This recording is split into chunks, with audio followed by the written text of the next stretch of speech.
আন্দোলনের নামে বিএনপি আবারও নৈরাজ্য সৃষ্টির পায়তারা করছে বলে অভিযোগ করেছেন আওয়ামী লীগ সাধারণ সম্পাদক ওবায়দুল কাদের। দলের কেন্দ্রীয় কার্যালয়ে যৌথ সভায় ওবায়দুল কাদের আরও বলেন, বিচার বিভাগ স্বাধীন বলেই বিএনপি নেতারা জামিন পাচ্ছেন। মফিউর রহমানের রিপোর্ট।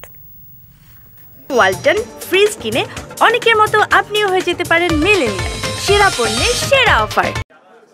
বঙ্গবন্ধু এভিনিউয়ে আওয়ামী লীগের কেন্দ্রীয় কার্যালয়ে যৌথ সভায় যোগ দেন দলের সাধারণ সম্পাদক সহ সিনিয়র নেতারা। এ সময় আওয়ামী লীগের সাধারণ সম্পাদক বলেন, বিএনপি সবসময় সমাবেশের নামে নৈরাজ্য সৃষ্টি করে, আর তাই রাজধানীবাসী সুরক্ষার জন্য আওয়ামী লীগকেও মাঠে থাকতে হয়। আদালত যে বাংলাদেশে বিচার ব্যবস্থার স্বাধীন, শেখ হাসিনার আমলে এটাই সত্য। আদালত যেমন দিতে পারে, স্বাধীনতা, কিন্তু নৈরাজ্য করবে। একবার তো একটা শিক্ষা পেয়েছে, এবার ডাবল শিক্ষা।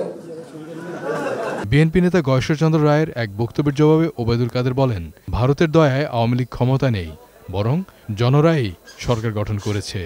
ভারত আমাদের বন্ধু, পরীক্ষিত বন্ধু,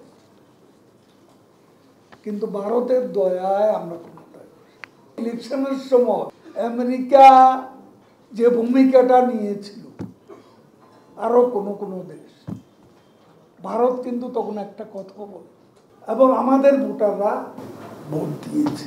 17 মে শেখ হাসিনা স্বদেশ প্রত্যাবর্তন দিবস ও 23 জুন আওয়ামী লীগের হীরক জয়ন্তী যথাযথভাবে পালনে দলের নেতাকর্মীদের আহ্বান জানান ওবায়দুল কাদের। মফিউর রহমান, 21 টেলিভিশন, ঢাকা।